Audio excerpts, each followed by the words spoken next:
God have mercy. Wewe ndoki. Oya, ndoki. Wewe vipi mbona umelala huku dogo je?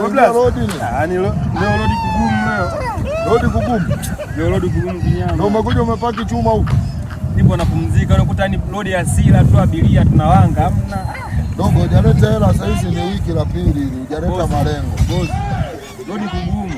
Sasa kama rodi kugumu, mdogo wangu, mkataba sheria inatakiwa kila siku niletee hela.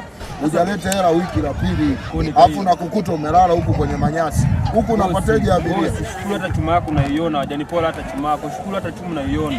Sasa kwa staili hiyo mdogo wangu tunaelekea kwingine. Basi biashara naona ishie hapa, maana mkataba wetu ilikuwa uniletee hela kila siku. Sasa umemaliza wiki mbili. Sasa baba ni kugumu ne blaza. Subiri kwanza. Ndani hapa. Blaza, shuka. Mkataba umeisha kushinda. Sasa mkataba unishindeje? Yaani wiki ndio mkataba unishinda. Basi nipe hela zangu za kipindi cha nyuma kwa nakupa. Ondoka na pikipiki, chukua pikipiki nipe hela zangu. Nipe hela. Yako sio shida ukua pikipiki yako nakupa. Nipe hela ambazo nilikuwa nakupa kipindi cha nyuma. Wiki iliyopita nipe. Yaani wiki moja usipe, yaani wewe shukuru hata pikipiki yako naiona mwanangu.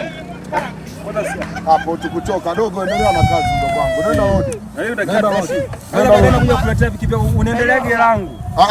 Endelea na kazi.